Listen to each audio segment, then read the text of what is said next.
Estructura de la nefrona, sí, claro, no hay un cambio. Tienes razón. En el síndrome nefrótico, ¿qué es lo que estamos hablando hoy? Tienes razón, no se afecta la estructura de... Bueno, tienes razón y no tienes razón. Porque aunque el término fisiopatológico específico ocurre, como tú bien estás señalando, en la barrera de filtración, en realidad en síndrome nefrótico existen variedades histológicas. Y si tú, la más frecuente, por cierto, es la de cambios mínimos, en cuyo caso si uno revisa la nefrona al microscopio, efectivamente no va a encontrar nada. Pero hay otras variedades de síndrome nefrótico que tienen cambios histológicos diferentes o mayores a los de cambios mínimos. Y por eso aquí sí cabría la posibilidad de que existan cambios en la unidad funcional renal o en la nefrona, el glomérulo particularmente, ¿no? Porque hay glomerulosclerosis focal o segmentaria y entonces ahí estamos fuera, bueno, no fuera, pero sí ya estaríamos hablando de la unidad funcional renal en su conjunto. Pero a grandes rasgos, en la gran mayoría de los casos, sobre todo en síndrome nefrótico pediátrico, que tiene una etiología diferente, aunque una misma fisiopatología, así como que más no ocurre a consecuencia de la pérdida de función, como habían dicho ayer. Como habían dicho el viernes, tienes razón. La nefrona está entera, la unidad funcional renal está entera. Está bien, vamos a dejarlo pasar. Nada más que hay escenarios. Y por cierto, estos diferentes categorías en las que se agrupan los hallazgos a la revisión histopatológica de las biopsias de los pacientes que tienen síndrome nefrótico se asocian con diferente probabilidad de éxito o curación o de recuperación de la función renal, donde habitualmente el paciente, estoy hablando más del 95% de las veces, de aquellos pacientes que tienen síndrome nefrótico con variedad histológica de cambios mínimos, pues les va bien y se curan y listo. Y en cambio los que tienen otras variantes histológicas o otros cambios anatomopatológicos, a esos les va menos bien y la probabilidad de que sean refractarios a tratamiento o que requieran esteroide para seguir bien es mayor.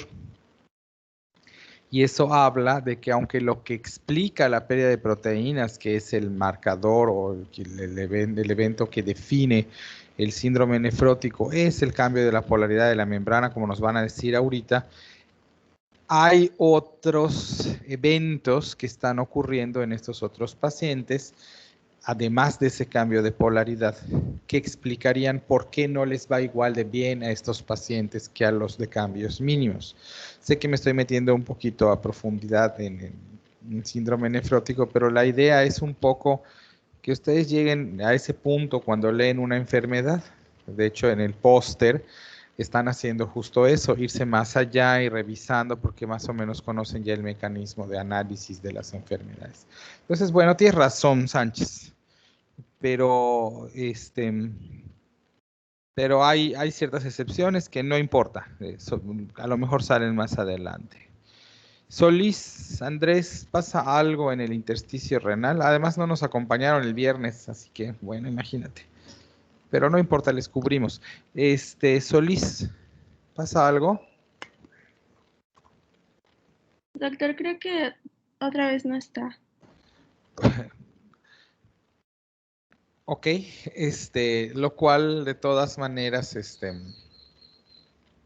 creo que no afecta porque estaba un poco en la sintonía de Sánchez.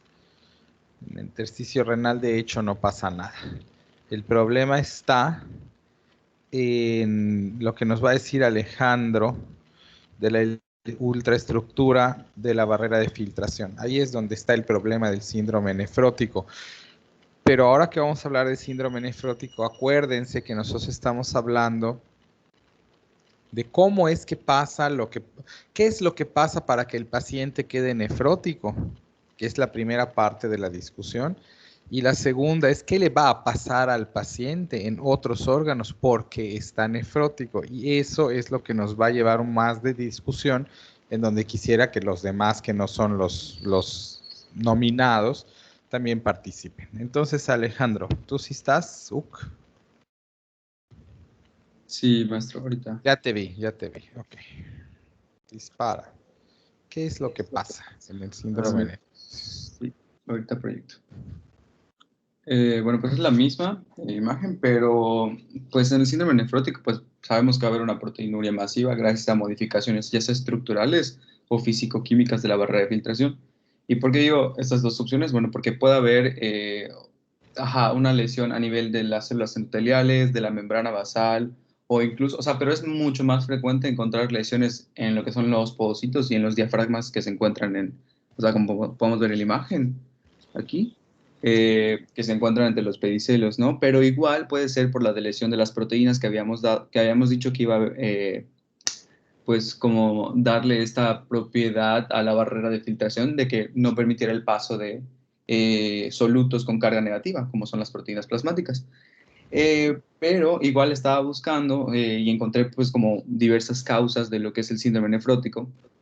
Por ejemplo, hay una que es la nefropatía membranosa, que se caracteriza por el engrosamiento difuso de lo que es la pared capilar glomerular. O sea, en este caso vamos a ver que las células endoteliales son las que están afectadas. Entonces, esto es gracias a lo que es la acumulación de depósitos de inmunoglobulina.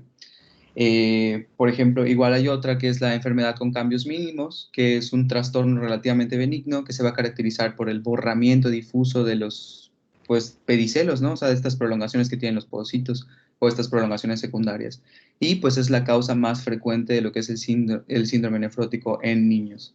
Igual está lo que ya había comentado, que era la glomerulosclerosis focal y segmentaria, que es la principal causa de síndrome nefrótico en adultos y es algo, o sea, es una alteración que se ve asociada a lo que son los podocitos, ¿no? Propiamente dicho, y está ligada a efectos genéticos que afectan a los componentes del diafragma de los podocitos o al citoesqueleto de los mismos. Lo que pasa, yo no sé si todos, espero que todos lo hayan revisado para hoy, pero en realidad lo que pasa en el síndrome nefrótico es que hay una incapacidad para retener las proteínas. Habíamos dicho que se filtraban poquitas, la albúmina sobre todo se filtra poquito y que se filtraba poquito a pesar de que su tamaño le permitiría pasar por las fenestraciones de los vasos, porque las cargas negativas la repelían y hacían que no pudiera pasar y se escapaba un poquito precisamente porque es algo que depende de cargas y no depende de tamaño. Entonces algunas podrían pasar, sobre todo si hay un incremento de presión, lo cual habíamos mencionado también en los pacientes que tienen nefropatía diabética o hipertensiva, ¿no? Entonces aquí lo que estamos platicando son diferentes razones por las que esta estructura que opera en función a diámetro de los orificios y a cargas podría permitir pasar una proteína que en condiciones normales no pasaría. Y en términos estrictos esto tiene que ocurrir en la membrana, en la barrera de filtración, en la barrera de filtración, y puede ser un cambio estructural. Los huecos son más grandes o el diafragma es más amplio o las cargas no están no son negativas, ¿no? Porque Claro. negativo con negativo se repele. Y esas son las tres razones. Si el paciente solo tiene modificación de las cargas o pérdida de los podocitos o disminución de los podocitos que dan de los piecitos de los podocitos, que son donde se expresan las cargas, pues entonces el paciente, esa es la única razón y por eso está escapando la proteína. Se va a escapar cuánta, toda la albúmina que pase por allá esencialmente, pero no tiene cambios vasculares. Y esto es lo que ocurre, habíamos dicho, en la mayoría de los pacientes. El síndrome nefrótico es bastante común en pediatría en comparación con los adultos. Y en cambio en el adulto, cuando ocurre porque hay cambios vasculares. Es más fácil que se recuperen las cargas negativas de los piecitos de los podocitos o que se regeneren los piecitos de los podocitos, a que si un vaso sanguíneo que sufrió daño por incremento de la presión de filtración en forma sostenida y se abrieron las fenestraciones, pues regresen a su tamaño normal, porque los vasos, como ya habíamos visto en clases anteriores, sufren cambios o remodelaciones adaptativas que habitualmente ya no regresan. ¿Ok? Entonces, esencialmente esas son las razones por las que su paciente estaría perdiendo proteínas en orina, lo que constituye, otra vez, el albúmina, que es lo que constituye el sello característico base diagnóstica del síndrome nefrótico. ¿Qué más traes, Alejandro? Igual estaba viendo en el libro donde chequé que hay una nefropatía asociada al VIH, que aún no está muy claro, o sea, porque, pues va a haber lesión renal, ¿no? Pero aún no está muy claro cómo, pero se cree que es por los podocitos y por las células epiteliales tubulares, o sea, hay afecciones a nivel de los podocitos, ¿no? Como había mencionado. Eh, y por ejemplo, igual había una última que habla de, o sea, que es la glomerulonefritis membranoproliferativa, que hay alteraciones en la membrana basal glomerular, hay proliferación de las células del glomérulo, van a estar afectados los capilares glomerulares, o sea, va a ser como que va a tener un mayor grado de afecciones como que diferentes estructuras glomerulares o de la barrera de filtración, pues. Y pues ya, o sea, básicamente en síntesis, pues o sea, podemos ver que, o sea, van a estar afectadas las estructuras de la barrera, una de las estructuras, o puede ser como que una o más estructuras, o puede ser como esta parte de las proteínas, ¿no? La lesión de las proteínas y pues ya no tiene carga negativa y pues por eso se filtran las proteínas. Pero básicamente es todo lo que encontré, doctor. Ok. Una vez que esta albúmina ha salido al filtrado en cantidades masivas, de hecho se define como proteinuria masiva. Cuando nosotros encontramos proteína en la orina, pasa un poco con lo que les expliqué del sodio. Hay un problema, creo que se los expliqué también al principio la semana pasada. Hay un problema en función de las unidades que estamos trabajando, sí se los expliqué. Porque cuando hablamos de proteínas en orina hablamos de miligramos por decilitro y cuando hablamos de la definición de proteínas hablamos de gramos día o miligramos día. Entonces una es una cantidad específica y la otra es una medida de concentración o dilución. Y entonces yo les había dicho que había que tener cuidado en cómo definíamos proteinuria, porque ciertos miligramos de proteína pueden ser orinados sin que eso represente una anormalidad. ¿Ok? Entonces yo con una muestra de orina que me va a dar unas cifras en concentración de miligramos por decilitro, tengo dificultades para saber si el paciente realmente hizo proteinuria o no en la definición amplia o correcta del fenómeno.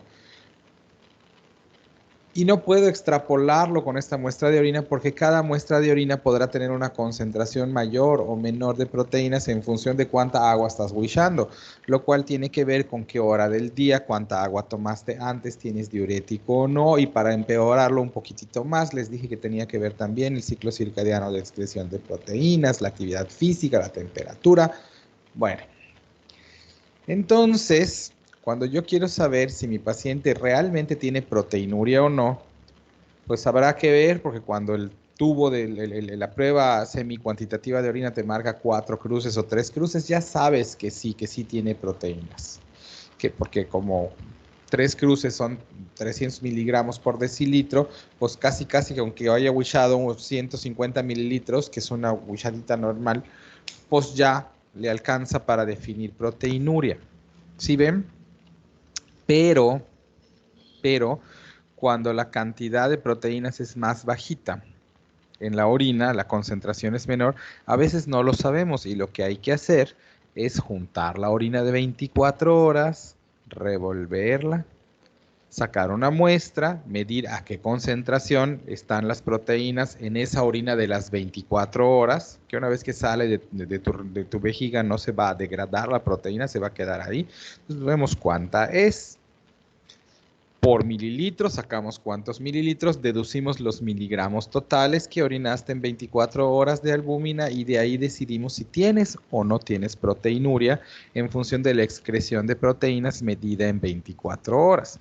Esa es la manera más precisa de saberlo. Y tienen que ser 24 horas y no 12 por 2, porque la variación en el volumen urinario a lo largo del día, porque la variación por el ciclo circadiano de excreción de albúmina y modificarían tus deducciones. Entonces, la manera correcta es orina de 24 horas.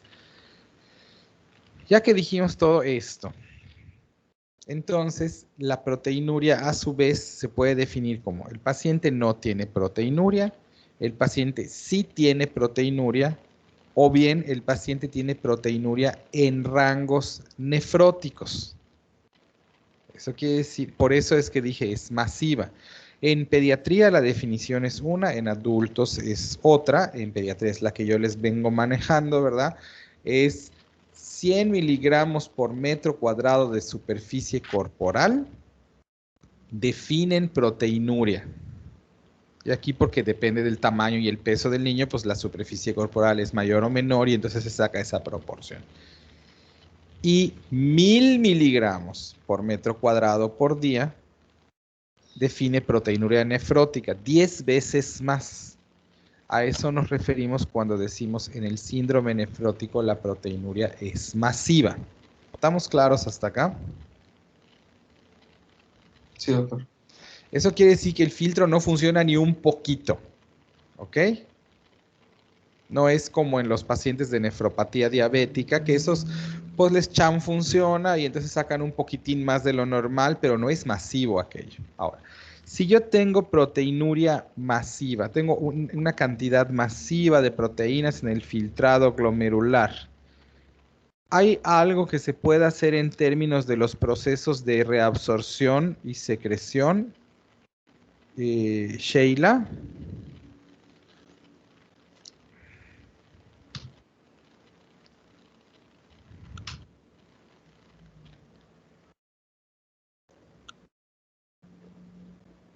Bueno, Sheila no me dijo que no puede entrar, pero me mandó una imagen.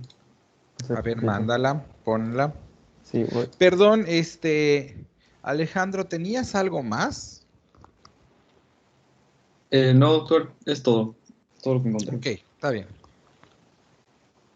Ajá. Ok. Ah.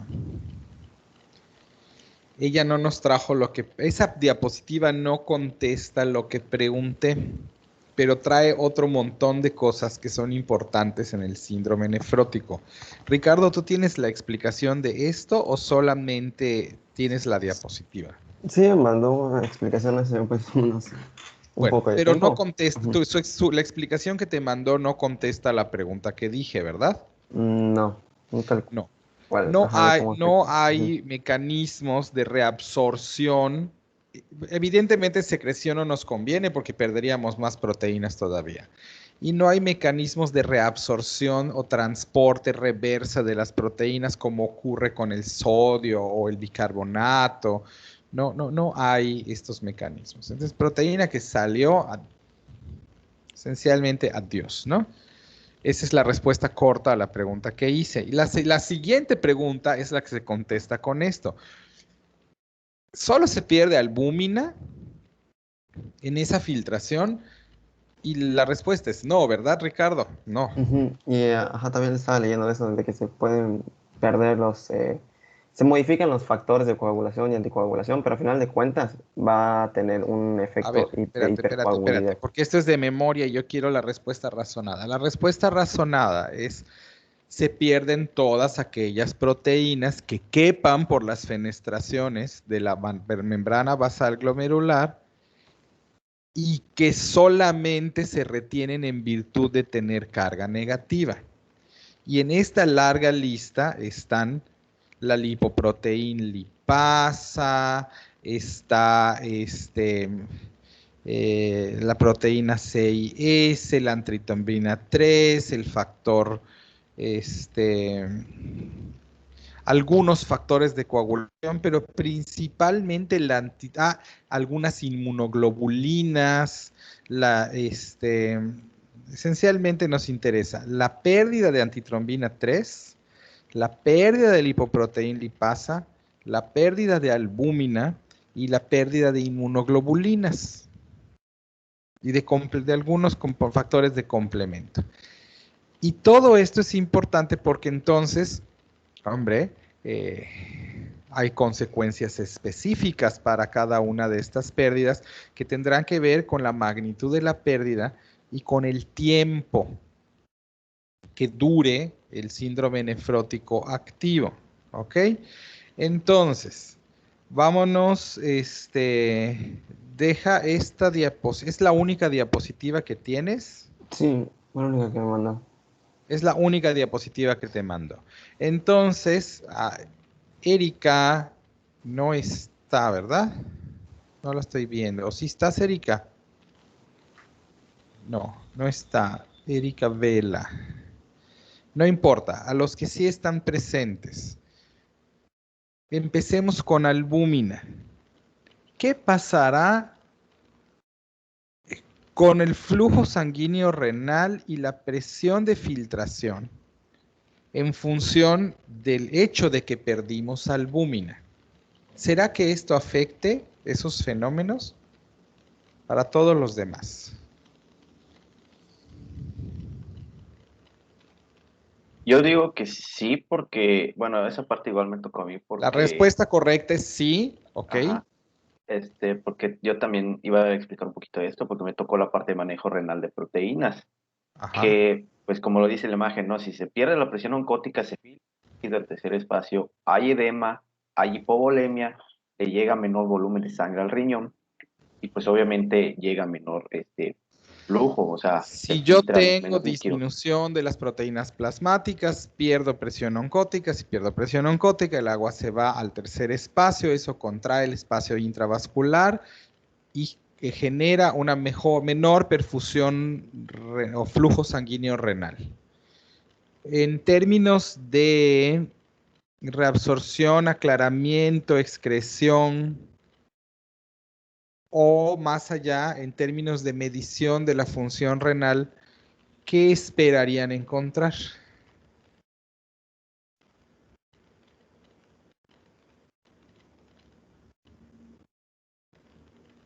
Cualquiera. Abra su micrófono, el que lo sepa, o la que lo sepa.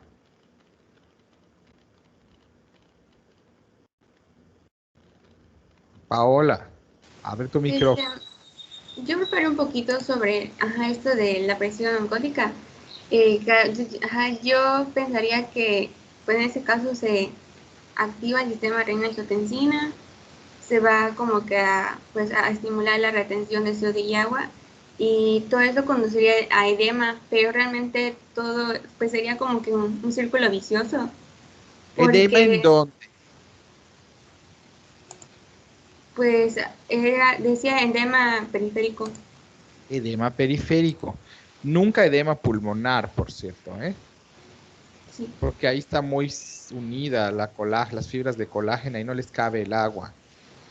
Y el agua no se va a ir, por cierto, al alveolo, que es la definición de edema pulmonar, si se acuerdan que la vimos en el pasado, porque ahí no hay fuerzas de empuje del agua hacia afuera y no hay una interfaz líquida que permita la salida de agua por falta de presión oncótica. Se va al tercer espacio, en las piernas, periférico, se puede ir al peritoneo, se puede ir al pericardio, a la pleura, pero no se va a los alvéolos. Edema periférico, esto es correcto. ¿Qué va a pasar con la función renal? Cualquiera. Ya lo vimos en clases.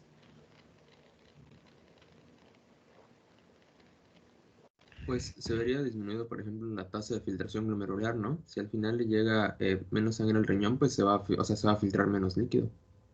¿Y cómo se va a manifestar en las pruebas de función renal? Sí, sí se va a comprometer la función renal.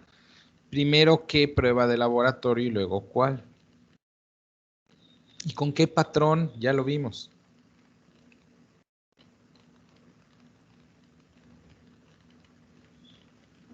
La creatinina y el BUN estarían aumentados en sangre. Sí, ambos tenderían a incrementar y el potasio también, pero ¿cuál se eleva primero?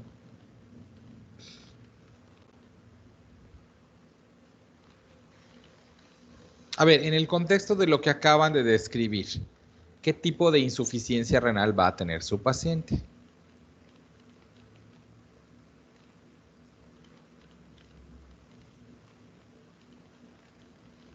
Prerrenal. Claro, prerrenal. ¿Quién lo dijo? Porque no se me prendió su nombre. Soy Carla. ¿Quién? Carla Pérez. Ah, Pérez Vázquez. Ok, muy bien. Va a ser prerrenal, claro. Por lo tanto, en el laboratorio, ¿qué patrón nos va a dar? Ya lo revisamos. Que el BUN va a estar más alterado, más elevado que la creatinina. Va a estar el BUN desproporcionadamente elevado en comparación con la creatinina. Claro, claro, ya lo vimos. Esta es la aplicación que tienen que tener. Para esto estamos revisando lo que estamos revisando. De su paciente. ¿Por qué no se...? Ahora, ya me contestaron, pero lo voy a volver a preguntar a ver si lo cacharon. ¿Por qué si el paciente está hipovolémico, porque el agua está en el tercer espacio, entonces no es volemia, no está en la sangre, ¿por qué no se hipotensa?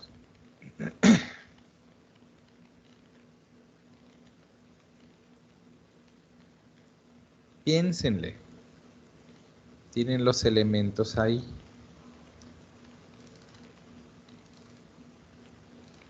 Cualquiera. A ver, Calderón. Sería ¿Qué? por la retención de sodio que habría por el sistema renina-angiotensina. Pues no por la retención de sodio específicamente, porque la retención de sodio del renina-angiotensina condiciona también la retención de agua. Pero esa agua, ¿dónde está? Es en el tercer espacio. ¿Y cómo eso va a favorecer la tensión arterial? Pues la va a disminuir. No la puede favorecer porque el agua no está en el espacio intravascular. Pero tienes razón en el hecho de que el paciente va a retener sodio y agua. Eso lo voy a volver a usar. Pero no se hipotensa, ¿no? ¿Por qué no? ¿Será que la angiotensina haga algo? ¿Qué hace la angiotensina? Si estudiaron etimologías grecolatinas del español, pueden contestar esta pregunta. Ina es sustancia, ¿no? Angiotens, ina, sustancia. Angio. Lléguenle, etimologías grecolatinas del español. Cordero, angio. Es un... no, o sea, no, iba a decir que la angiotensina es un vasoconstrictor. Pues angio es vaso, tens es tensar, ina es sustancia, angiotensina tiene que ser una sustancia que tensa los angios, que son los vasos. Y entonces, claro, aunque no te sepas cuál es la acción real de la angiotensina, con que tengas cierta noción de griego y latín, que yo no sé si se sigue estudiando en las prepas, espero que sí. Pues ya sabes lo que está pasando, ¿no? Es una sustancia que genera tensión en los vasos sanguíneos.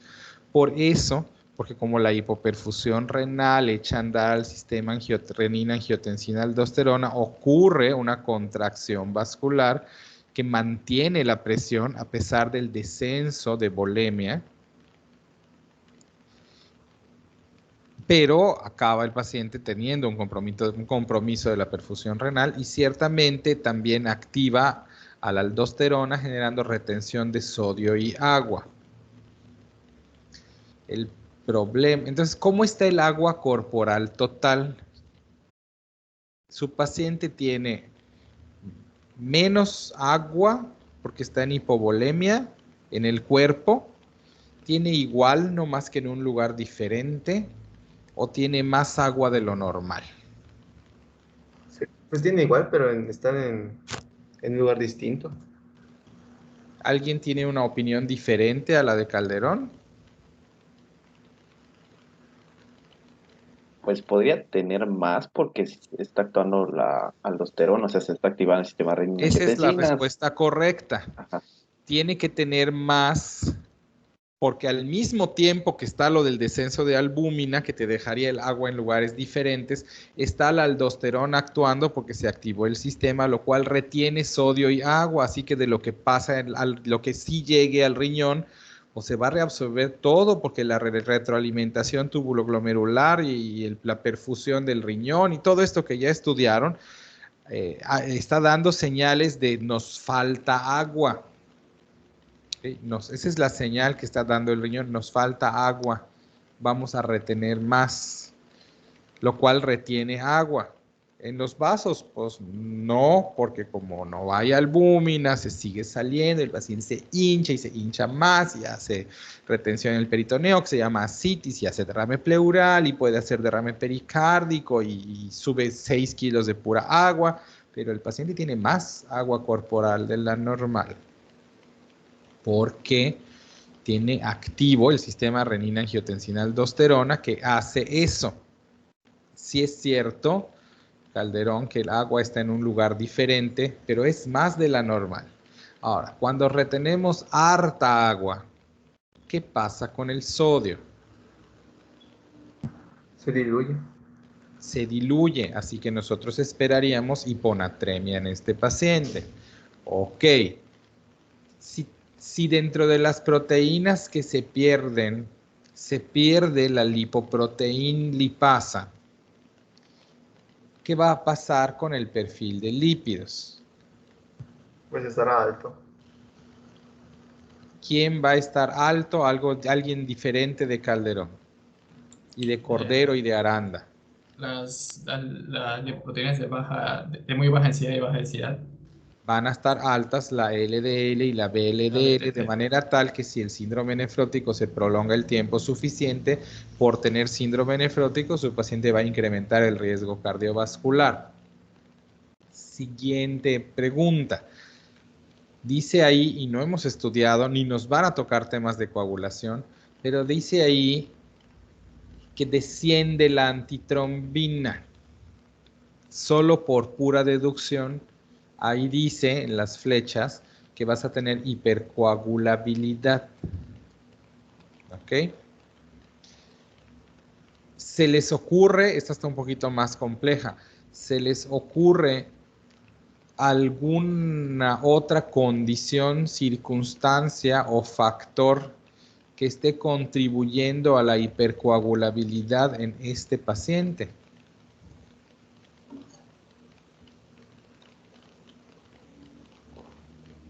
¿Podría ser la disminución del volumen circulante? ¿Por qué? Sí, ¿por qué? Porque, bueno, a ver, menor volumen de sangre, el flujo es más lento y se estanca, digamos. Y el la estancamiento de la concentración de los factores de coagulación es más también. elevada. Y ya si la cerecita del pastel es, y la isquemia, ya habíamos estudiado en choque que generaba daño endotelial. Y el daño endotelial expone a las fibras de colágeno que echan a andar la cascada de la coagulación en forma innecesaria. Y todo esto hace que los pacientes tengan riesgo de trombosis cuando tienen síndrome nefrótico. ¿Ok? Por 2 millonésimas de punto extras en el examen final. ¿Será que el paciente mejore del edema si le doy diurético?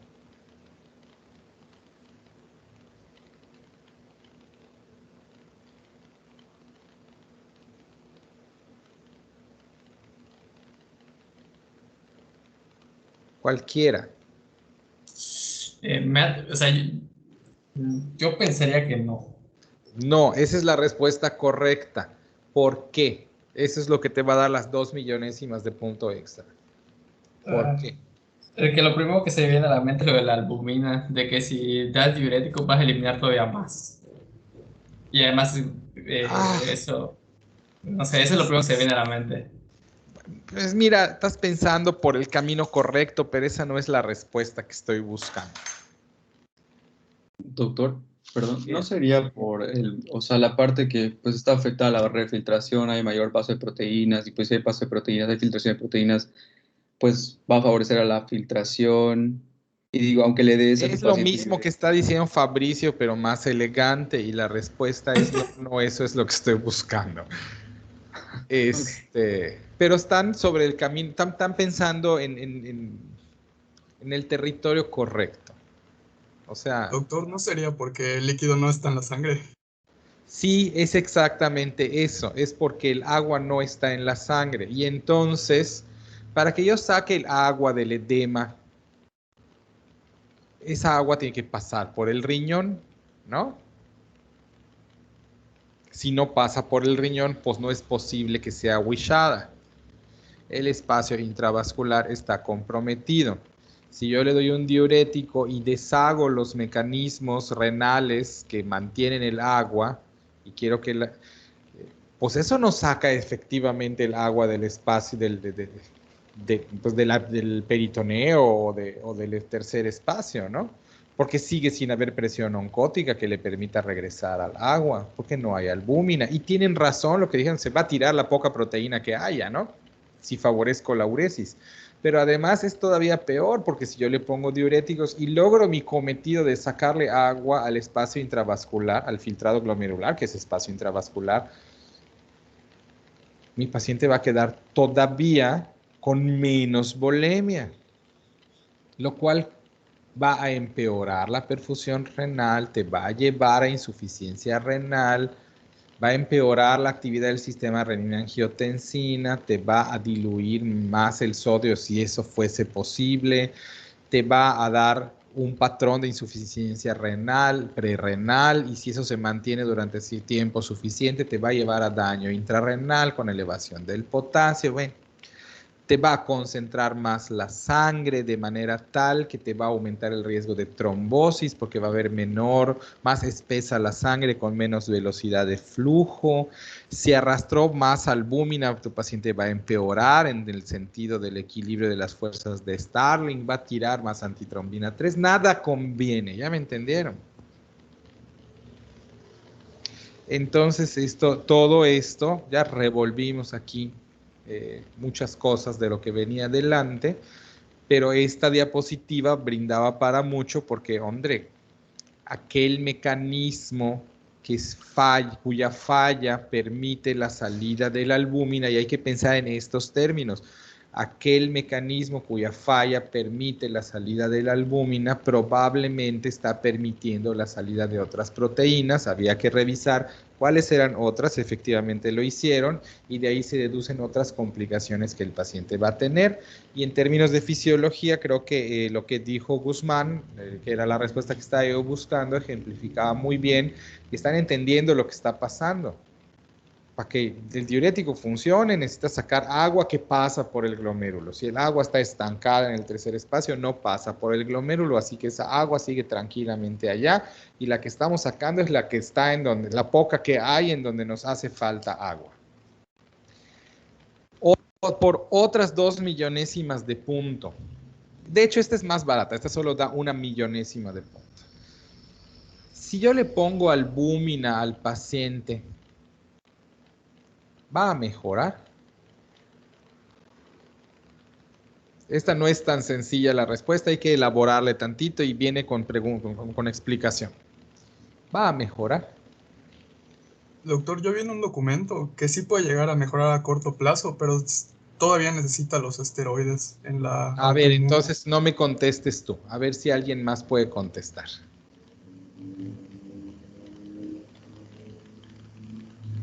¿No será que a corto plazo sí, como dice mi compañero, pero como hay daño glomerular, pues al final esa albúmina pues se va a excretar y al final como que no va a haber mucho? Albúmina que yo te ponga, albúmina que vas a wishar. Ujú, Ese exactamente. es un término central. Yo quisiera darle clase a alguien más.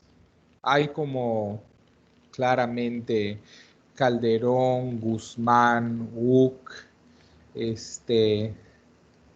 Dara a veces está inspirada y a veces no, Aranda, Job, Carla, Cordero.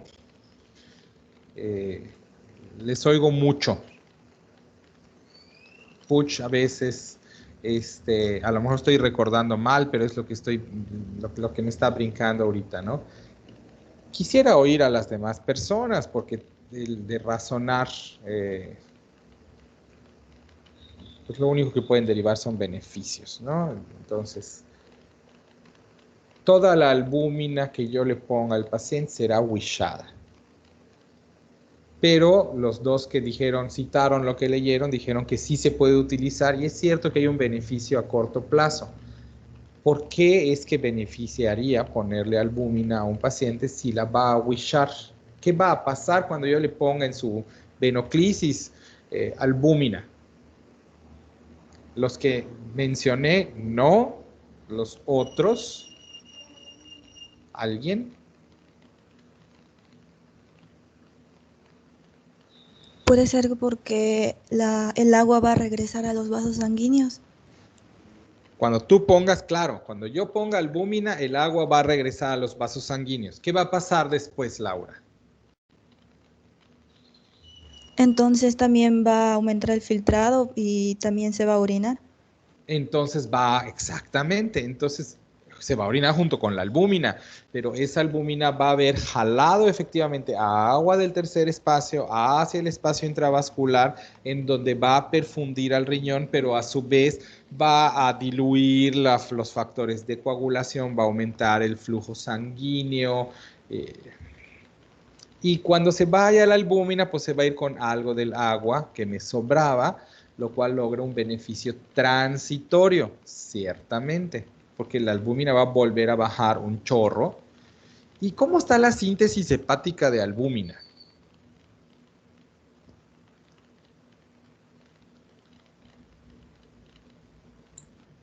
Recuerdo que mencionaba que estaba aumentada en sí porque no hay ninguna afección en el hígado. Claro, no es que no haya albúmina, si se está fabricando intensamente. El problema es que toda la que se fabrica se wisha, pero se está fabricando, ¿no?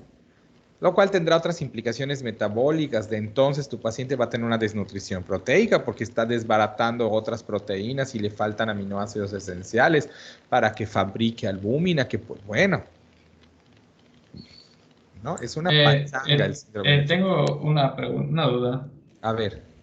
Si la fabricación de albúmina está aumentada hasta cierto punto, o sea, dentro de las capacidades del hígado puede, hasta la capacidad del hígado, el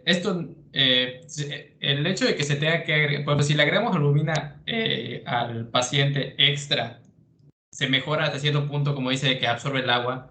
La albúmina que está generando ahorita en el hígado, que está sobreproduciendo albúmina, no logra compensar eso. Es necesario logra agregarle compensar más. Eso. Si lo lograse compensar, tu paciente no tendría edema. El asunto es que toda la proteína, toda la albúmina que pasa por el riñón sale. Porque acuérdate que ya habíamos dicho que la membrana basal deja pasar casi todo y luego los mecanismos renales son de regresarle lo que nos sirve. Pero como la albúmina tradicionalmente no sale, entonces no tenemos estos mecanismos eficaces de regresarnos la albúmina porque no se debió de haber salido, ¿no? Pues toda la orina, toda la albúmina que pase por la sangre, esté en la sangre y que pase por el glomérulo, se va a salir, porque ya no están las cargas. Y ya que se salió, adiosito, no hay cómo regresarla, no hay mecanismos eficaces y por eso el paciente se pone como se pone. Y tienen así, bueno, se mueren de edema, si no les damos tratamiento. Porque se junta tanta agua en el peritoneo que comprime al diafragma y tanta en la pleura que apachurra los pulmones, así que no puedes respirar. Incluso se puede juntar en el pericardio y entonces no puede latir el corazón. Baja tanto la volemia que el paciente tiene daño renal permanente, porque hay necrosis tubular, porque está hipoperfundido el riñón. Se mueren estos pacientes, a menos que los trates bien y tienen su tratamiento complejo, porque ya leyeron, o sea, le damos cortisona, y es cierto, porque la cortisona de alguna manera revierte la polaridad de la membrana basal glomerular, y entonces el paciente empieza a no tirar o a retener la albúmina, lo cual es una pachanga, porque cuando tú empiezas a retener la albúmina, como el hígado está full fabricando albúmina, ¿qué va a pasar?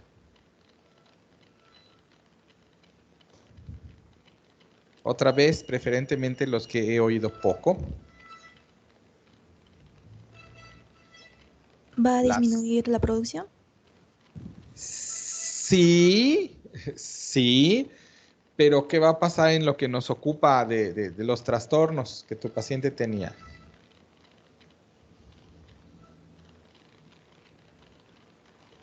Pues cuando la albúmina que pusimos se excrete, cuando ya no va a haber... No, a ver, no, estás extraviada. Si nosotros le dimos cortisona y compusimos la polaridad de la membrana basal glomerular y la albúmina que el hígado está fabricando ya no se nos escape, en un paciente en donde se nos estaba escapando la albúmina y entonces tenía edema y entonces tenía todo lo que ya dijimos. ¿Qué va a pasar cuando la albúmina se nos deje de escapar? Esa es la pregunta. Sé que batallan con esto, porque entonces no está en ningún libro, no les dicen esto, hay que suponerlo. Pero inténtenlo, no Fabricio. Tú... A ver, Pasquel, hace rato que no te oímos. Pues como ya no se está liberando la albúmina, me imagino que al inicio, pues conforme va bajando la producción de albúmina a niveles normales, pues posiblemente al inicio hay una ligera aumento de albúmina y luego va disminuyendo. ¿Y qué va a pasar con este incremento de la albúmina? Claro, como ya nos está wishando y se sigue produciendo, la albúmina en sangre va a subir, claro. ¿Y qué va a pasar?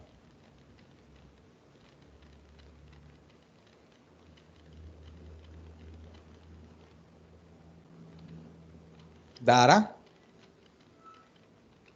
Pues entonces va a normalizarse la volemia.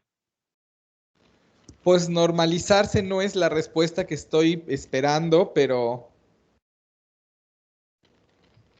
O sea, sí, porque ya no, bueno, no se va a seguir fugando el líquido al tercer espacio, entonces podría aliviar un poco eso.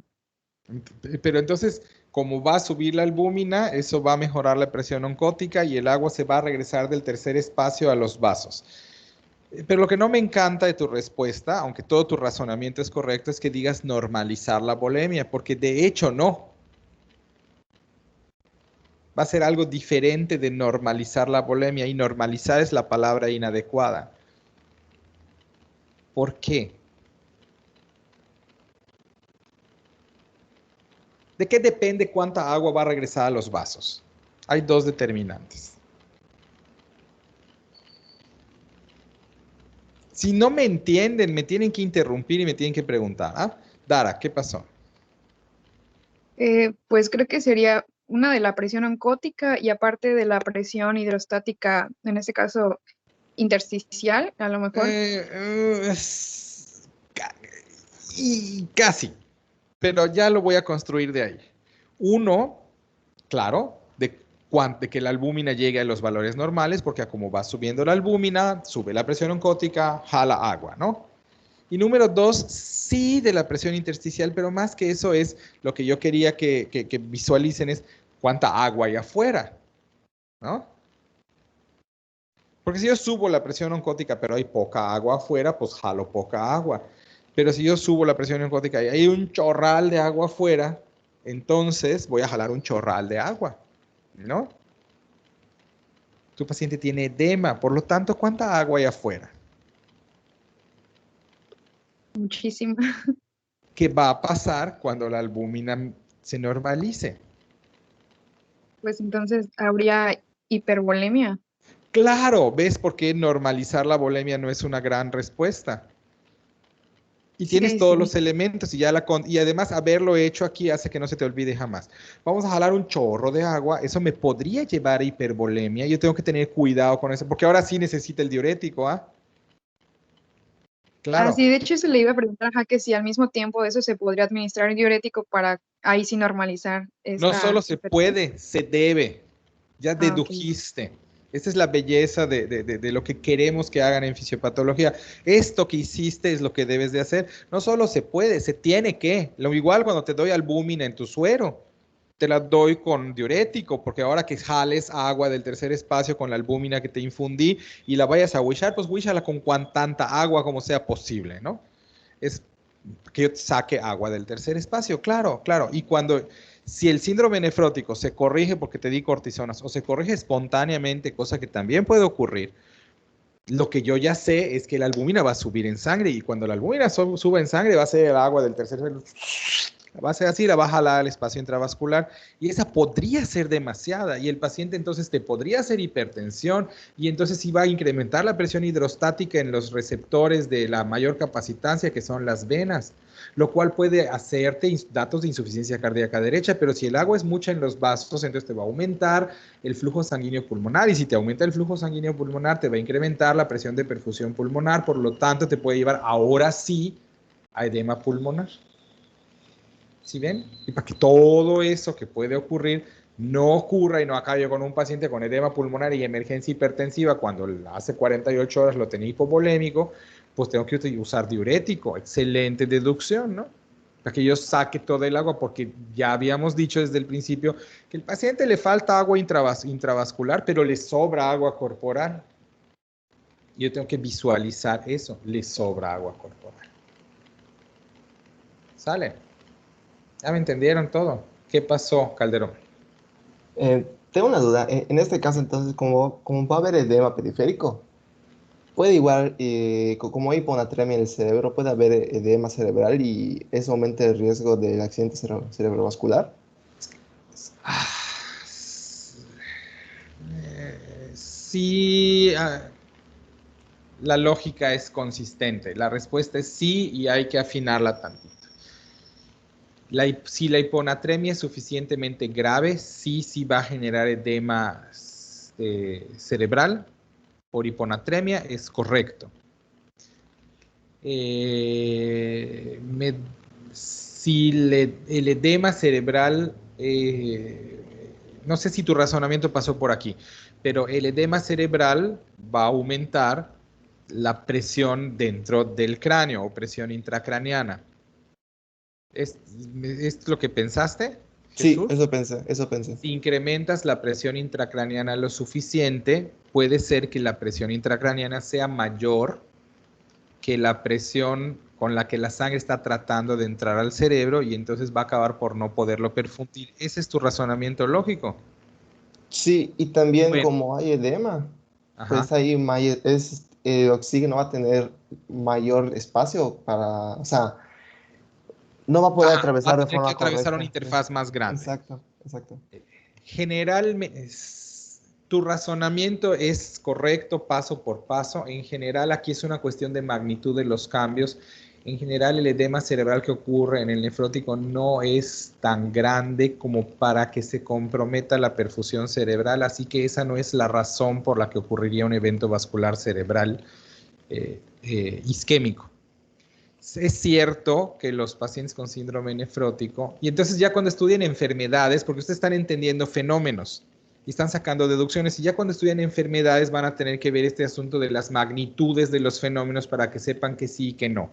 Por eso te digo, tu razonamiento está perfecto, es correcto, estás tomando en cuenta todos los elementos que se tienen que considerar, la pregunta tiene todos los fundamentos del mundo, la respuesta en general era que sí, excepto que no estás contemplando, pero no se espera que lo hagas en este nivel, la magnitud de los fenómenos. Y entonces aquí lo que pasaría es que los pacientes con síndrome nefrótico sí tienen riesgo de infarto cerebral. o de lesión isquémica cerebral o de eventos vasculares cerebrales isquémicos, pero en realidad el determinante es la hipercoagulabilidad. Porque como tienen un estado de hipercoagulabilidad, porque la sangre está espesa y la antitrombina 3 está escasa y los factores de coagulación están ahí, entonces puede hacer eventos de coagulación inapropiados que generen trombos a nivel cerebral, lo cual puede llevarte eventos isquémicos cerebrales o en cualquier otra parte del cuerpo, por cierto, ¿no? Entonces, por eso es que viene el razonamiento, pero el resultado final todavía no es tan fino por las razones que acabo de explicar. Pero en términos generales, hablando de fisiopatología, me encanta que lo estés construyendo como lo declaraste. ¿Quedó claro? Sí, doctor. Gracias. Bueno, ok. Falta algo que no habíamos dicho. Hay algo que tengamos que hablar de fracción de filtración, de transporte. En los túbulos no hay ni fenómenos de transporte que nos interesen, eso me queda claro. Ya hablamos de aclaramiento de excreción y medición de la función renal, no sé si quede algo pendiente, y quizás el único que le quede algo, porque la eritropoyesis no se afecta, porque el intersticio no se afecta. Entonces es manejo renal de proteínas, es el que podría tener antes. Vamos a hacer una pausa biológica y en 3 minutos o 5 minutos nos vemos de regreso para eso que acabo de decir.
Bueno, ya estoy de regreso. Como igual se está grabando, voy a hacer por los que no estén aún, una anotación o reflexión de lo que habíamos platicado en función de qué pasa en la insuficiencia renal, pero no, porque aquí no hay de hecho una insuficiencia renal propiamente dicha o como se define habitualmente, ¿no? Aquí hay una, ¿dónde está? Hay una insuficiencia, una incapacidad de una fracción muy específica de la función renal, ¿no? No se nos debería de juntar la urea ni la creatinina, solo se nos juntan si la afección de la volemia es de tal magnitud que causa una falla prerrenal, pero en condiciones habituales no tendría que estar ocurriendo esto, o si manejamos bien al paciente, ¿no? Así que sí hay como ciertas diferencias. Cuando hablamos de insuficiencia renal crónica terminal, al igual que en el síndrome nefrótico, sí existe una retención de agua, y ya la habíamos visto con disminución del sodio por hiponatremia dilucional, que como bien ya nos dijeron, si llegaba a un grado de intensidad mayúsculo, entonces eso iba a generar edema cerebral, o edema neuronal, que podía llevar a crisis convulsivas o a lesión cerebral. Todo esto es verdad. Y entonces sucede que en el contexto de la insuficiencia renal crónica terminal y del síndrome nefrótico, ocurre una retención de agua, ¿no? ¿Por qué o de qué depende que las manifestaciones sean diferentes? Dijimos, uno hace hipertensión, el otro no. La topografía del edema es diferente, uno hace edema pulmonar, el otro no. ¿De qué dependen estas diferencias?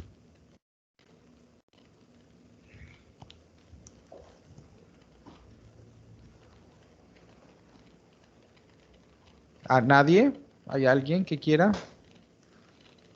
Todos, hasta los vetados, pueden contestar.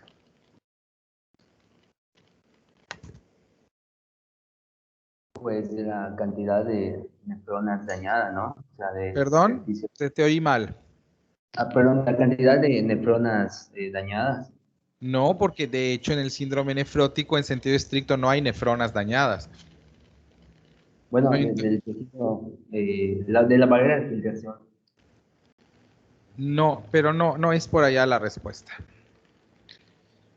¿Por qué en la insuficiencia renal crónica terminal hay ciertos problemas y en el síndrome nefrótico, aunque ambos retienen agua, mucha agua, ¿por qué es diferente?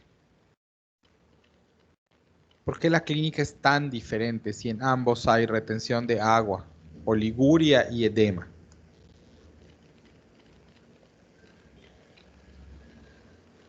¿Alguien más quiere aventurar? Aquí es donde se pueden equivocar, porque entonces reflexionamos sobre qué es lo que están viendo y a lo mejor lo aprenden a ver mejor. Entre esos dos, porque en la insuficiencia se retiene todo, no hay, o sea, es la retención junto de proteínas con la de agua. En cambio, en el síndrome nefrótico se pierden más proteínas que agua. Ok, lo que estoy escuchando es en la insuficiencia renal, las proteínas séricas no se ven afectadas. Esto es lo que estás diciendo, ¿no? Sí, sí. Por lo tanto, pareciera que la razón del edema es diferente. ¿Por qué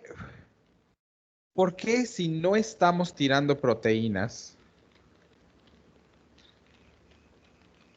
por qué estamos reteniendo agua en el síndrome, en la insuficiencia renal crónica? Por pérdida de glomérulos y así. ¿Por qué? ¿Por qué se hincha el paciente? Porque no se filtra una cantidad adecuada de sangre. Ajá, ok. El agua sí está tratando de pasar por los riñones, ¿no? Pero pues no se está filtrando porque no hay dónde filtrar. Ok, elemento correcto. ¿Por qué entonces es que Edema significa agua en el tercer espacio. ¿Por qué es entonces, hablando de equilibrio de las leyes de Starling, por qué es que el agua se va al tercer espacio? Creo que ya le entendí su punto, porque en la insuficiencia renal, la presión de filtración, la presión hidrostática es aumentada y en el síndrome nefrótico es la oncótica. Está disminuida, claro. Porque la razón del desequilibrio de las leyes de Starling está en un punto diferente, dado lo que está ocurriendo en el riñón. Ese es justo lo que estoy tratando de que puedan visualizar. Y es cómo van a aplicar lo que leyeron en otro lado, en otro lado, en otro lado, y cómo esto tiene efectos más allá del riñón, ¿no? Entonces, en la insuficiencia renal que vimos el viernes, el agua no sale porque no es filtrada. Hay unas de gasto conservado, pero no nos vamos a meter, gasto urinario conservado, no nos vamos a meter ese detalle, ¿no? Entonces vamos a decir, el agua se retiene porque no es filtrada. Si retengo agua que no puedo filtrar, entonces se va a seguir juntando en el espacio intravascular. Eso va a aumentar la presión hidrostática y si yo aumento la presión hidrostática, el agua se sale al tercer espacio porque hay un desequilibrio entre la presión entre las fuerzas que retienen el agua dentro del vaso y las que lo tratan de sacar, ¿no? Entonces se va a salir tanta agua como sea necesaria hasta que se logre el nuevo punto de equilibrio y por eso tu paciente se hincha. Cuando hablamos de edema pulmonar, esto no sé si lo tengan tan fresco, pero cuando hablamos de edema pulmonar, de fuga de agua hacia el alvéolo, la presión oncótica no juega porque la presión oncótica solo juega en interfaz agua-agua. Pero si la presión hidrostática que sí juega es demasiada, va a empujar el agua hacia el espacio alveolar. Entonces es por eso que los pacientes con insuficiencia renal crónica sí pueden, si tienen hipervolemia y aumento de la presión hidrostática, que el agua se les vaya a los alvéolos y hacer insuficiencia respiratoria con crepitancia y toda la cosa, que se llama edema pulmonar, y los nefróticos no hacen eso. Si hacen dificultad respiratoria, lo hacen, pero porque está apachurrado el pulmón, porque hay líquido en el espacio pleural. Pero el insuficiente renal sí hace, ¿no? La razón del edema es diferente y por lo tanto la localización del edema también tiene sus diferencias. Esto no lo vamos a ver. No es parte de los contenidos, pero resulta interesante. El paciente, si ustedes vieron fotos de síndrome nefrótico, el edema es aquí en los párpados. Porque aquí, si yo puedo estirar mi párpado, no sé si alcanzan a ver mi párpado inferior o el superior, puedo estirarlo bastante, porque la unión de las células, de las fibras de colágeno es como más, del tejido conectivo, perdón, es más laxa. Entonces puede acomodar mucha agua sin que suba la presión del tercer espacio en forma significativa. Entonces los pacientes que tienen pérdida de presión oncótica, como ocurre en el síndrome nefrótico, se hinchan con topografía específica. Primero párpados y genitales, luego ascitis y luego miembros inferiores, porque en la panza puedes acomodar agua. Así, caray, si puedes acomodar un bebé, puedes acomodar bastante agua sin que se aumente la presión intraperitoneal en forma significativa. En cambio, el paciente que tiene insuficiencia renal se hincha por igual en todos lados porque la presión hidrostática ocurre en todos lados con la misma magnitud. ¿Ven? Entonces, esto deriva a que al final del camino, si yo tengo un paciente que no orina y está hinchado, acaban por hinchársele los párpados a la insuficiente renal, pero yo le pregunto, ¿por dónde le empezó la hinchazón? Y si me dice, me empezaron los párpados, entonces yo ya sé en retrospecto o en reversa todo lo que acabo de decir. El problema es oncótico. Vamos a hacerle proteínas séricas, vamos a ver de qué grado está la proteinuria, no debe estar hipertenso, no se va a hipercoagular, probablemente le vamos a poner esteroides. Y entonces saco todas las conclusiones solo porque me dijo que el edema empezó en los párpados. Y si me dice, yo le pregunto, oiga, ¿y se empezó a hinchar por los ojos o por dónde? No, por los pies. Hay que medirle la presión, no vaya a estar hipertenso por hipervolemia, hay que ver si no tiene crepitantes, no va a mejorar con cortisona, hay que hacer otras cosas. ¿Sí ven? Y entonces, esto es para lo que sirve la fisiopatología.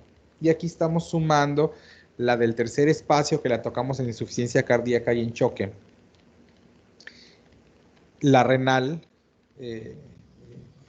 excreción o no excreción de determinadas sustancias, y la síntesis de proteínas. Entonces, pues está bonito, ¿no? Yo creo que este es un tema, es uno de los que me gustan mucho, por si no se notó, ¿verdad? Pero es eso. No sé si tienen dudas de lo que acabo de platicar.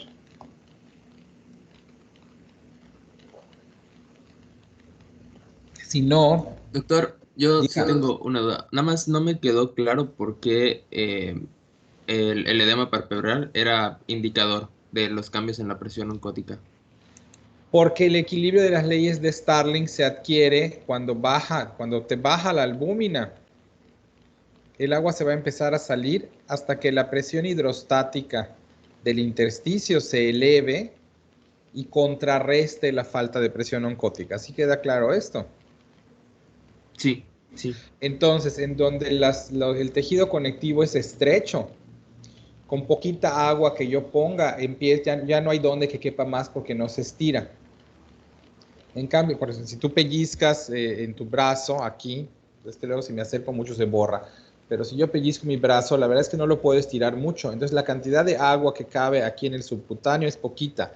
Pero si yo estiro mi párpado, lo puedo estirar mucho. Entonces la cantidad de agua que le cabe es mucha.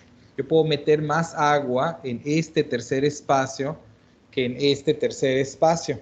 Porque aquí con poquita que yo meta, se aumenta la presión del espacio intersticial y aquí cabe mucha. ¿Ya me entendiste la diferencia? Entonces, Sí, ¿cuánta agua? Y por eso, primero se va ahí, porque ahí se va saliendo y no se alcanza el equilibrio y se sale más y se sale más y se sale más. Entonces, hasta que quedan tus bolsas gigantes y tus párpados de arriba también gordos. Busca la foto de síndrome nefrótico en Google. Hazme ese favor. Pon en Google. ¿Tienes computadora o estás en teléfono? No, sí tengo computadora. Busca en Google, le pregunta a la tía Google, síndrome nefrótico, le das a imágenes, la primera que te salga de una cara, nos la compartes.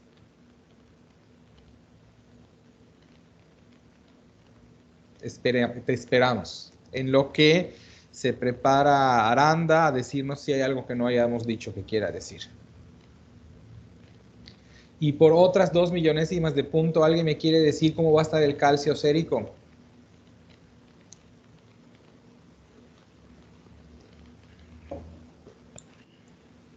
Aumentado. ¿Cómo, Fabricio? Yo no hablé. Fabricio, ¿qué dijiste? Yo no hablé. Ah, no. Soy Job. Aumentado. Dios te perdone, porque yo no puedo. Tengo entendido que va a estar disminuido. ¿Por qué va a estar disminuido? Es correcto, va a estar disminuido. ¿Por qué? Ya lo estudiamos, si no, no se los estuviera preguntando.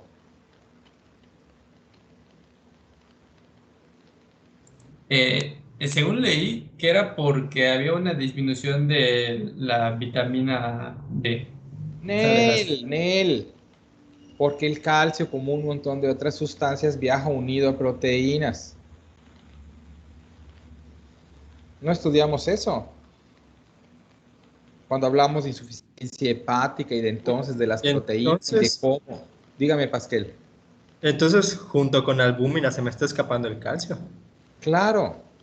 Y si no tienes albúmina, como la mayor parte del calcio viaja unido a proteínas, como un montón de sustancias. Acuérdense que la albúmina tiene la virtud de que ciertas sustancias que precipitan o que son liposolubles se le pueden unir para poder estar en un medio acuoso sin meterse en problemas. Entonces, la albúmina es como un Uber que transporta un montón de cosas. Eso va a tener ciertas otras consecuencias.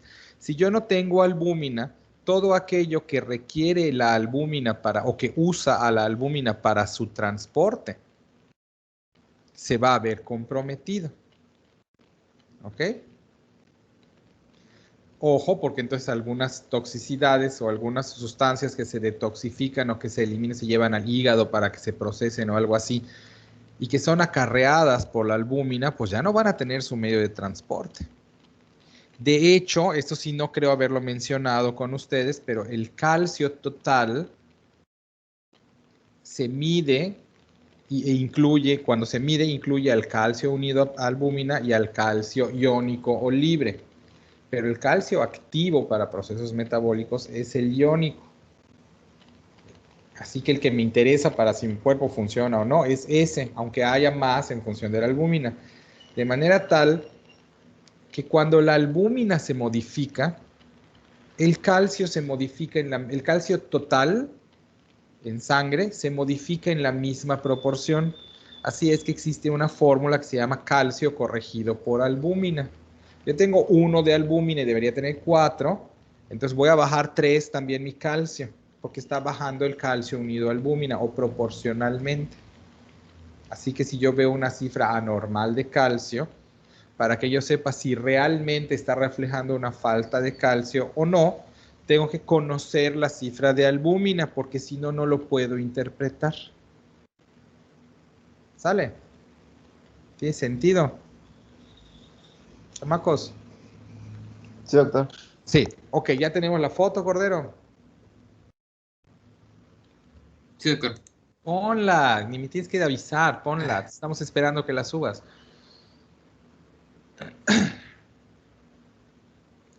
Bueno, esta fue la primera que salió cuando pones síndrome nefrótico. A ver si me sirve. De una cara te dije. Sí, claro. Esa de arriba es un síndrome nefrótico. Párpados hinchados, bolsas en una niña, los de arriba hinchados. El de la derecha no. El que dice imágenes relacionadas, perdón, que es la izquierda, no. El de los ojos azules, no. Ni los otros, porque están asimétricos. Entonces sabemos que el problema es otro. Pero la de arriba es una foto. Tú ves esto en el pasillo así a larga distancia y dices, ah, qué síndrome nefrótico. Porque además es simétrica. Si no fuese simétrica hay que buscarle. ¿Tienes otra más? Pues, tal vez si busco síndrome nefrótico, edema, sale. Edema, ajá. Ah, está palpebral, ya te salió. Ajá. Imágenes. Ajá. Ahí está. Esa la puse en un examen de 5º año de pediatría cuando daba yo esa asignatura. Esa del niño. Entonces, es más, te puedo poner esa foto y un signo de interrogación y tendrías que contestarme síndrome nefrótico. Así de descarada es la foto clínica. ¿Ven? Y como el resto de la cara no está hinchado, porque ahí cabe mucha agua sin incrementar la presión. Ahí nomás para que vean qué bonito es la clínica. Bueno, ok. ¿Traes algo, Aranda? ¿O ya dijimos todo lo que traías? No, la verdad ya dijeron básicamente todo, lo dijeron muy bien. Era prácticamente todo lo que tenía que Gracias. decir. Gracias. Siento que te estás congraciando conmigo. Con usted y con mis compañeros. Ah, sí, sí, pero me estás incluyendo. Si no, no creas que soy incapaz de detectar esa intención secundaria, Aranda. Está bien, está bien, está bien. Te lo voy a dejar pasar. Ay, gracias, doctor. Me halaga No, usted pues, también. sí, no, claro. Cordero, ¿tenemos algo de metabolismo óseo más allá de lo que acabamos de reflexionar del calcio tiene sus asegúnes? Pues es parte de lo que mencionó Fabrice de la vitamina D. No sé si quiere que lo proyectes. Un Sí, poco sí, sí, sí, sí, sí, sí, sí, claro.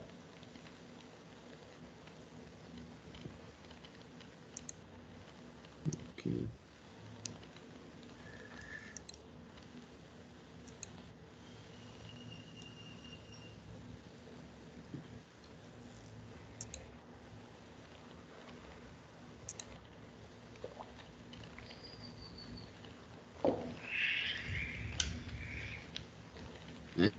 Pues, debido a lo que ya dijeron de la proteinuria, pues además de la albúmina, pues en realidad no es la única proteína que se va a perder, igual se va a unir otras, o sea, se van a perder otras proteínas, entre esas la pérdida de proteínas de unión a la vitamina D, lo que va a llevar a una deficiencia de vitamina D e hiperparathiroidismo secundario. La diferencia porque intenté buscar como que una diferencia marcada entre esto e insuficiencia renal crónica, es que la proteína de unión a vitamina D es más afín o se une más al calcidiol o al 25 hidroxicolecalciferol, que es, digamos así, el sustrato que va a llegar al riñón para la activación a calcitriol.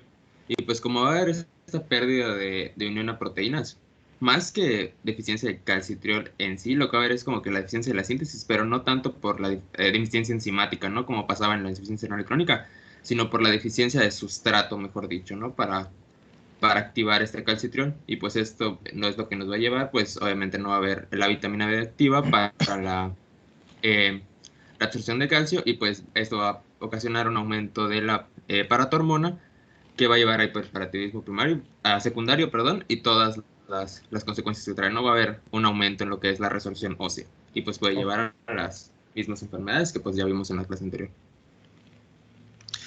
Entonces estás hablando de ocurre lo mismo, pero por razones diferentes. Esto exactamente. Es sutil pero interesante.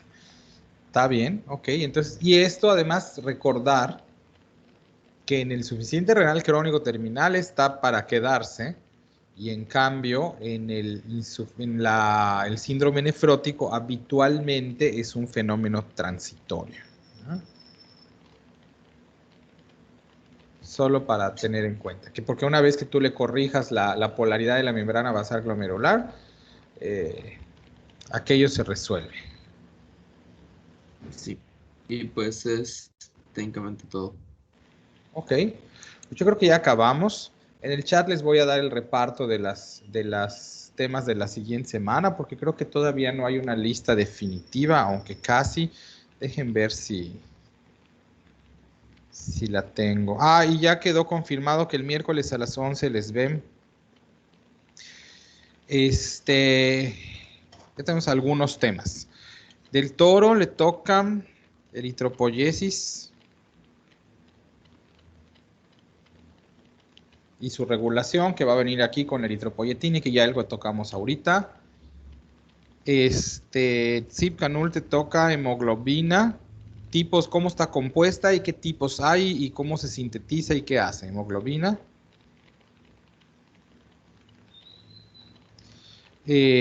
María Fernanda le toca fisiología del hierro desde absorción a actividad.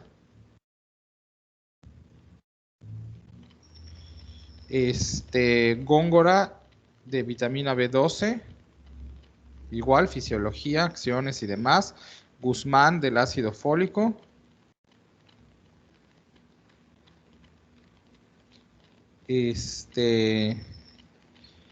León Zamudio, ¿qué es anemia y por qué ocurriría en términos de fisiopatología?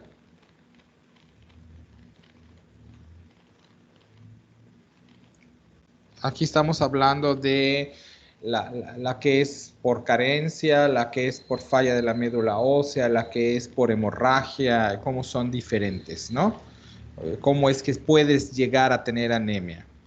Y la que es por ruptura de eritrocitos, la vas a mencionar, pero de hemólisis nos va a hablar por separado, porque es todo un mecanismo de cuáles son las diferentes razones por las que podría ser hemólisis, que tiene que ver desde la estructura del eritrocito hasta las cuestiones por anticuerpos. Le va a tocar a Regina.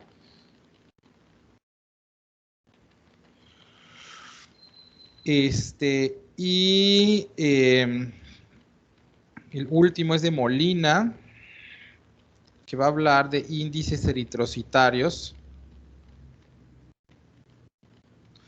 que es algo que está más relacionado con lo que pasa en la biometría hemática. Estamos hablando aquí del ancho de distribución eritrocitaria, la hemoglobina corpuscular media, el volumen corpuscular medio. Esos son los índices eritrocitarios, de qué van y qué representan. Y conocer esto es bien importante porque sobre estos vamos a construir para la clasificación de la anemia, que a su vez te permite determinar si lo que está ocurriendo es hemólisis o deficiencia de hierro, del ácido fólico o de la B12, o problemas intrínsecos de la eritropoyesis. Entonces, entender esos índices eritrocitarios es de la mayor importancia para poder interpretar los estudios de laboratorio que te llevan a entender qué es lo que pasó o por qué el paciente llegó a la anemia. Esos son los temas de la semana que viene. ¿Sale? Y pues les ven el miércoles a las 11. ¿Qué pasó, Calderón? ¿Y tiene alguna bibliografía de dónde repasarlo? O sea, ¿le pasaron algún artículo o algo así? Todavía no me han pasado nada. Esto es bastante básico. Yo creo que está entre Costanzo-Guyton y el libro de fisiología, de Fisiopato, pero sobre todo en libros de fisiología se está basando esto. Yo no creo que vaya más allá del Guyton, pero debe estar en Costanzo. Esto no tiene tanta dificultad, pero si me pasan algo se los hago llegar. ¿Sale? Okay, gracias. Ok. Bueno, pues suerte el miércoles, ahí me ponen cómo les fue. Gracias, doctor. Buenas tardes. Gracias. Hasta luego. Gracias, doctor. Hasta luego, doctor. Gracias.